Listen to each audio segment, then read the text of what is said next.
Alhamdulillah, alhamdulillahilladzi hadana lihada wa ma kunna linahtadiya laula an hadana Allah wa ja'at rusulu rabbina bil haqq wa nudu an tilkumul jannati uristumuha bima kuntum ta'malun. Ashhadu an la ilaha illallah wahdahu la syarika lah wa ashhadu anna Muhammadan abduhu wa rasuluh. Allahumma salli wa sallim ala nabiyyina Muhammadin wa ala alihi wa sahbihi ajma'in wa man tabi'ahum bi ihsan ila yaumiddin. Ayyuhan nas, usikum wa iyaya bi taqwallah faqad fadhal muttaqun. Qala Allah Ta'ala fil Qur'anil azim, ya ayyuhalladzina amanu taqullaha haqqa tuqatih wa la tamutunna illa wa antum muslimun. Amma ba'du, fa inna asdaqal hadithi kitabullah wa khairul hadi hadi Muhammadin sallallahu alaihi wasallam wa syarrul umuri muhdatsatuha fa inna kulla muhdatsatin bid'ah. Ma'asyiral muslimin, a'adhanillah wa iyyakum. Kita awali jumpa kita dengan memuji Allah Subhanahu wa taala yang telah melimpahkan kita berbagai macam nikmat, mulai dari nikmat hidup sampai nikmat sehat dan nikmat yang terbesar yaitu nikmat iman. Dan juga tidak lupa kita sampaikan salawat dan salam kita kepada Nabi kita Muhammad sallallahu alaihi wasallam. Ikhwani a'adhanillah wa iyyakum. Allah Subhanahu wa taala berfirman, innallaha la yaghfiru ma yushrika bihi wa yaghfiru ma duna dzalika liman yasha. Allah Subhanahu wa taala berfirman bahwa Allah tidak akan mengampuni dosa orang yang berbuat syirik kepadanya dan mengampuni dosa selain syirik kepadanya. Para ulama menjelaskan ayat ini berkana nanti di akhirat, manakala seorang sudah mati, Allah Subhanahu wa taala tidak akan mengampuni dosa yang berbuat syirik kepadanya. Apapun yang dilakukan tidak akan dinilai oleh Allah Subhanahu wa taala. Siapa saja yang berbuat syirik, Allah pasti akan mengazabnya, baik itu syirik besar maupun syirik kecil. Allah mengazabnya.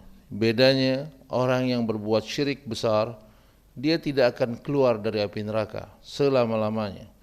Sedangkan syirik kecil pasti diazab oleh Allah Subhanahu wa taala sesuai dengan dosa yang dilakukan.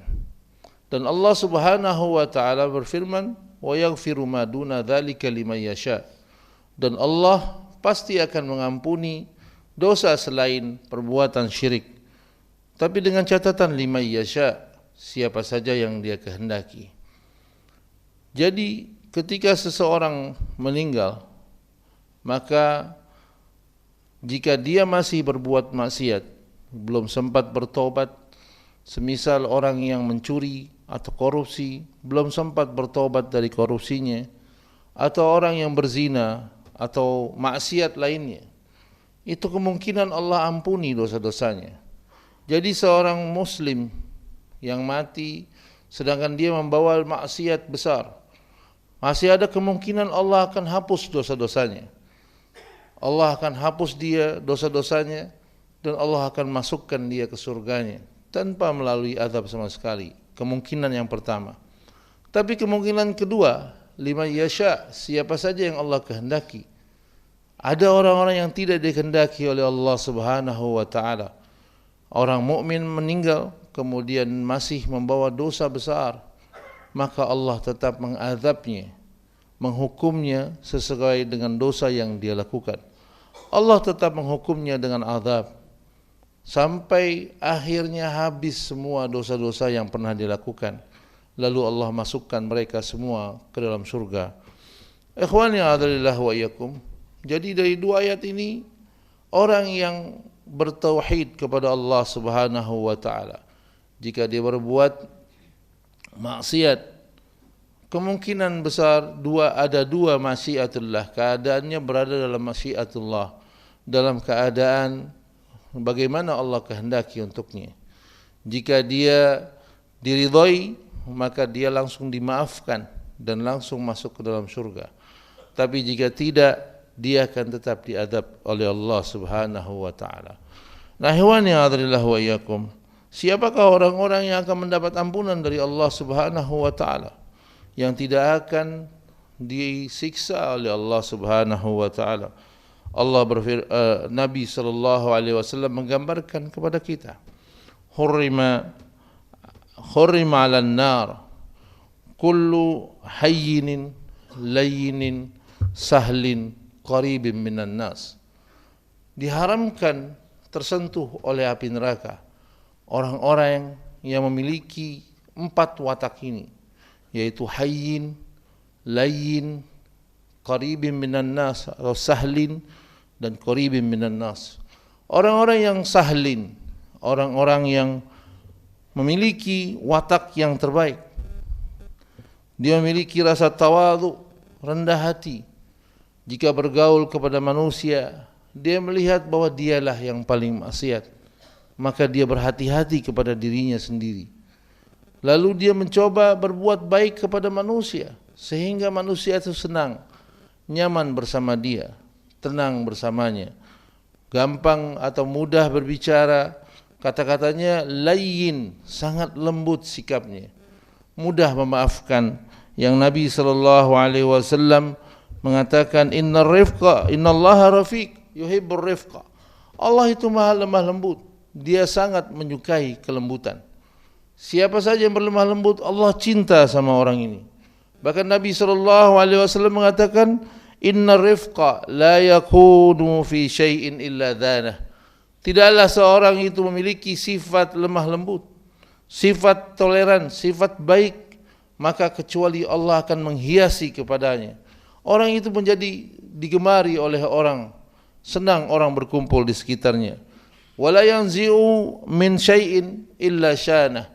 Dan siapa saja yang dihilangkan rasa lemah lembut ini, kecuali itu akan mencoreng dan membuat buruk perilakunya. Siapapun yang tidak melakukan atau tidak memiliki perasaan hayyin, lemah lembut, perasaan tawadhu, rendah diri, dia akan kehilangan dan dicoreng mukanya oleh Allah Subhanahu wa taala. Yang tidak memiliki rasa layyin, lemah lembut kepada manusia, maka orang ini juga akan dicoret mukanya oleh Allah Subhanahu wa taala. Walaupun dia memiliki harta yang besar, walaupun dia banyak harta dan mudah mendermakannya, tapi tidak memiliki rasa hayyin dan layyin, dia akan dijauhi oleh manusia. Malas orang ngobrol sama dia. Lalu ikhwani a'adzalillah wa iyyakum, yang ketiga, sifat yang dimiliki oleh orang yang tidak disentuh api neraka adalah sifat yang sahlin, sangat mudah. Mudah apa? Mudah dalam bermuamalah, mudah dalam berhutang, mudah dalam membayar hutang, mudah dalam membeli, dan mudah ketika menjual. Nabi sallallahu alaihi wasallam bersabda, rahimallahu rajulan samhan idza ba'a wa idza ishtara wa idza istagha. Semoga Allah Subhanahu wa taala merahmati seorang hamba yang sangat mudah idza ba'a, jika dia menjual, wa idza ishtara, dan juga ketika dia membeli, wa idza iqtada, dan juga ketika dia menagih hutang. Orang-orang yang ketika dia menjual tidak dengan angka yang mencekik, tidak yang menyulitkan manusia untuk menghampiri dan mengambil dagangannya. Orang yang mudah ketika dia menjual, dan juga bukan orang-orang yang sulit ketika dia membeli. Ketika dia ingin membeli jika harganya bersesuaian dengan apa yang dia punya, dia beli tanpa mengindahkan atau menawar dengan sakit hati yang membuat penjualnya menjadi sakit hati. Ada orang yang menawar dengan luar biasa tawarannya, sampai yang menjual sakit hati. Ya, ini bukan orang-orang seperti ini. Orang-orang yang mudah ketika dia menjual maupun membeli. Ketika dia menjual tidak dengan harga yang mencekik, tidak dengan harga yang wajar, yang tenang, yang orang merasa ini tidak ada lagi harga di bawahnya. Ini orang-orang yang sahlin, orang-orang yang mudah, orang-orang yang murah. Ketika ada yang meminta sesuatu kepadanya, dia mudahkan urusan manusia. Dia mudahkan segala perizinan selama itu tidak melanggar aturan Allah Subhanahu wa taala. Selama dia tidak melanggar aturan Allah, dia mudahkan urusan manusia. Kemudian yang keempat, ini adalah orang yang qaribin minan nas, yang dekat dengan manusia. Orang-orang ini dekat dengan manusia. Dia tahu sebelum orang meminta. Dia mengerti apa yang dibutuhkan oleh manusia. Dia berikan manakala orang itu butuh sesuatu. Tidak dia nunggu kapan dia minta, kapan diminta. Dia tidak berkata, kenapa dia tidak minta sama saya. Ada orang-orang yang berani atau biasa meminta kepada manusia untuk kebutuhannya. Ada orang-orang yang tertahan langkahnya, yang berhati-hati, yang menjaga kehormatan dirinya. Maka orang-orang yang qaribin minan nas, dia mengetahui mana orang-orang yang seperti ini, mana orang-orang yang seperti itu. Dia pahami dia bergaul dengan manusia. Dia tahu mana yang membutuhkan, mana yang sedang dibutuhkan oleh manusia. Dia tidak nunggu diminta, tidak menunggu bahwa datangnya proposal kepadanya. Ketika dia mendatangi suatu masjid, dia lihat apa yang dibutuhkan. Tidak menunggu DKI meminta apa yang harus dia minta. Maka ikhwani a'adzalillah wa iyyakum, jadilah orang-orang yang sahlin, orang-orang yang mudah, orang-orang yang mudah dalam beramal saleh, mudah dalam bergaul kepada manusia, juga karena layyin. Kemudian orang-orang yang hayyin, ini orang-orang yang diharamkan baginya disentuh oleh api neraka. Nabi SAW jelas mengatakan, hurimat ala nar kullu hayyin hurimat ala nar kullu hayyin layyin sahlin wa qaribun minan nas.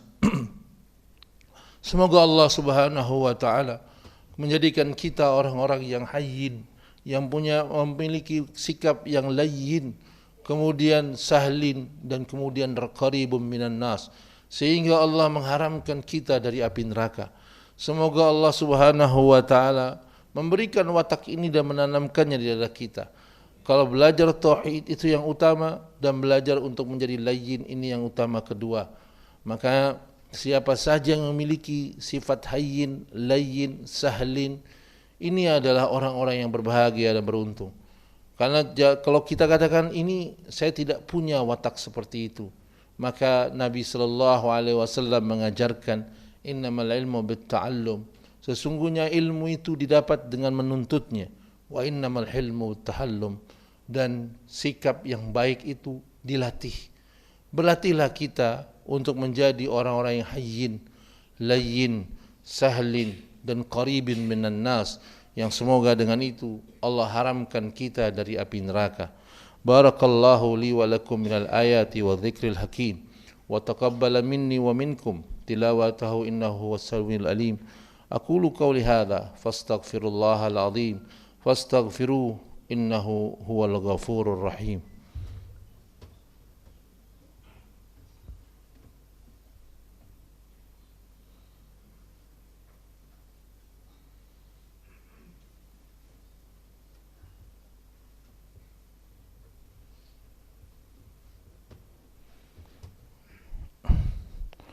Alhamdulillah hamdan katsiran tayyiban mubarakan fihi kama yuhibbu rabbuna wa yarda. Ashhadu an la ilaha illallah wahdahu la syarikalah, wa ashhadu anna Muhammadan abduhu wa rasuluh, la nabiyya wa la rasula ba'dah. Ayuhan nas, usikum wa iyaya bitaqwallahi wa ta'atihi la'allakum tuflihun. Kama qala Allah Ta'ala fil Qur'anil Karim, ya ayyuhalladzina amanu taqullaha wa qulu qawlan shadida yuslih lakum a'malakum wa yaghfir lakum dhunubakum wa may yuti'illaha wa rasulahu faqad faza fawzan 'azima.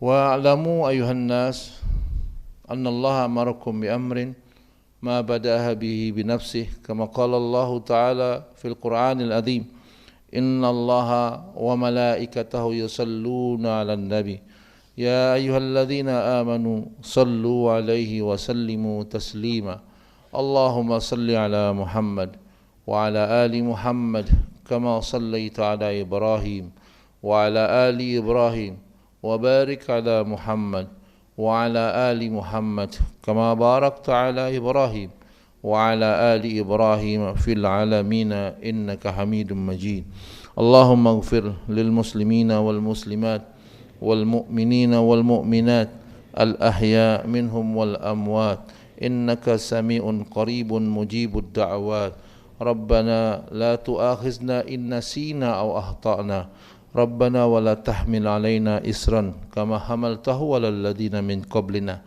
ربنا ولا تحملنا ما لا طاقة لنا به واعف عنا واغفر لنا وارحمنا أنت مولانا فانصرنا على القوم الكافرين ربنا آتنا في الدنيا حسنة وفي الآخرة حسنة وقنا عذاب النار اللهم أرنا الحق حقا وارزقنا اتباعه وأرنا الباطل باطلا وارزقنا اجتنابه وصلى الله على نبينا محمد وعلى آله وصحبه أجمعين وآخر الدعوانا أن الحمد لله رب العالمين أقيموا الصلاة